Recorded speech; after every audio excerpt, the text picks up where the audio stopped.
یہ وہ تو آپ کو پتا ہے، ایک آدمی نے بکرا ذبح کیا، خواب آیا تو جنت میں وہ بکرا ایک ٹانگ کے بغیر گھوم رہا ہے. 2 مہینے بعد اس نے خواب دیکھا کہ اس کا بکرا 3 ٹانگوں پہ گھوم رہا ہے جنت میں. اس نے کہا یار یہ کیا مسئلہ ہے؟ انہوں نے کہا ابھی تو لیگ پیس جو ہے نا ابھی تک تیرے فریج میں پڑا ہوا ہے.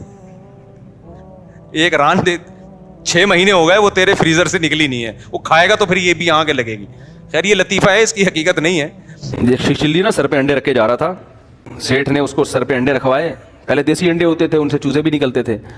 تو شیخ چلی نے سوچا ابے اگر تو یہ انڈے لے کے بھاگ جا تھوڑی دیر کے لیے، فرض کر تو انڈے لے کے نکل لے یہاں سے، یہ 100 انڈے ہیں، بھاگ کے نا کہیں چھپ جانا، ان 100 انڈوں پہ مرغی بٹھانا، مختلف مرغیاں، 100 چوزے نکلیں گے، پھر کچھ نر ہوں گے کچھ مادہ ہوں گے، تھوڑے بڑے ہو جائیں گے تو مرغے بیچ دوں گا، مرغیاں رکھوں گا، پھر بریڈنگ ہوگی اس سے، پھر اتنے انڈے کیلکولیشن کرتے کرتے پھر ایک دن آئے گا میرا پورا پولٹری فارم ہوگا، خاندانی اچھی مالدار لڑکی سے شادی کروں گا، پھر میرے بچے ہوں گے، پھر میرا بنگلہ ہوگا، پھر بچے ایک دن آئیں گے ابو پیسے، میں کہوں گا چلو بھاگو یہاں سے. جیسے یوں کیا تو انڈے کا ٹکڑا نیچے. تو سیٹھ نے کہا کہ نالائق، اگر تیرا پاؤں کہیں ٹھوکر لگی ہوتی اس پہ انڈے گرے ہوتے تو میں کہتا غلطی، تو نے تو خود یوں کر کے گرایا ہے، پیسے نکال. وہ کہتا تو اپنے انڈوں کو سوچ رہا ہے، میرا پورا خاندان تباہ ہو گیا. کہ ایک آدمی کی 5 کروڑ روپے کی لاٹری نکل گئی. اس کو اطلاع دیں تو ڈر یہ تھا کہ یہ مر نہ جائے کہیں خوشی سے. غریب آدمی ہے، پکوڑے بکوڑے بیچتا ہوگا بیچارہ، گولے گنڈے کی کوئی ریڈی لگاتا ہوگا. اب اس کو 5 کروڑ کا بتائیں گے تو یہ خوشی سے کیا ہو جائے گا، مر نہ جائے.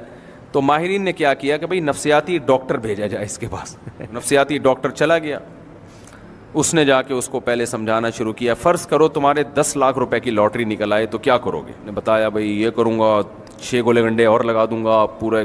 جب یہ مانوس یعنی اس سے مانوس ہو گیا نا، اس نے کہا یہ ہو سکتا ہے تمہارے ساتھ، یہ بتا دوں 10 لاکھ کی لاٹری نکل سکتی ہے. یہ جب اس کا اس کو خوشی برداشت کر پایا تو پھر 20 لاکھ پہ آیا. ہوتے ہوتے ہوتے بالآخر اس نے کہا اب یہ اس قابل ہو گیا ہے کہ اس کو میں 5 کروڑ بتا. تو آخر میں آ کے اس سے کہنے لگا کہ اچھا فرض کرو تمہاری 5 کروڑ کی لاٹری نکلے تو تم کیا کرو گے؟ وہ خوشی سے کہتا ہے آدھے تجھے دے دوں گا. یہ بولا اور یہ نفسیاتی ڈاکٹر یہ خوشی سے مر گیا. ایک آدمی تھا نا، اس کی بیوی بیمار تھی تو ٹینشن میں بیٹھا ہوا تھا.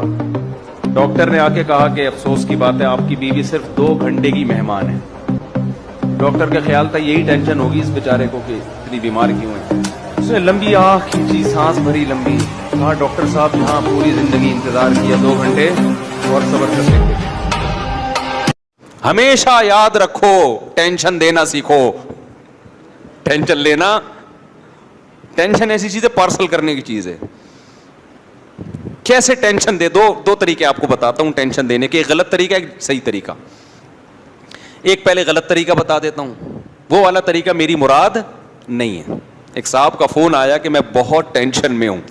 میں نے کہا کیوں بھائی؟ کہہ رہے ہیں آج مجھے 1 لاکھ روپے کسی سے میں نے قرضہ لیا ہوا تھا، وہ آج شام 6 بجے مجھے دینا ہے، میرے پاس پیسے نہیں ہیں. ٹینشن ہو رہی ہے نا. میں نے کہا پارسل کر دو ٹینشن. میں نے مزاح کیا اس سے، کہہ رہے میں کیسے پارسل کروں؟ وہ بندہ آئے گا شام 6 بجے، میرے پاس ہے نہیں، وہ تو لڑے گا مجھ سے، کہاں سے؟ میں نے کہا ٹینشن پارسل کرو. کیسے؟ میں نے کہا جب وہ آئے تو بولو نہیں ہے. تو جو ٹینشن آپ کو ہو رہی ہے وہ کس کو ہوگی؟ جب نہیں ہے تو کہاں سے دوں بھائی؟ آجا گھر میں دیکھ لے، لاکر دکھا دو. شوہر پر ہاتھ اٹھانا والی بیوی سے شوہر کیسا سلوک کرے؟ جو بیوی شوہر پہ ہاتھ اٹھا رہی ہے تو مار کھائے،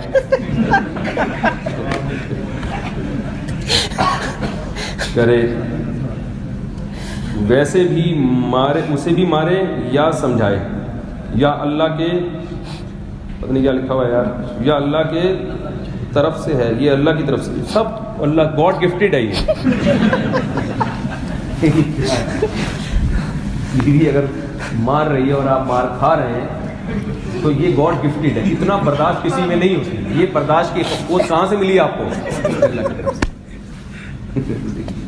بھائی عورت کے لیے شوہر پہ ہاتھ اٹھانا یہ تو بہت ہی گھٹیا حرکت ہے. سربراہ پہ تھوڑی ہاتھ اٹھایا جاتا ہے. سربراہ پہ کون ہاتھ اٹھاتا ہے؟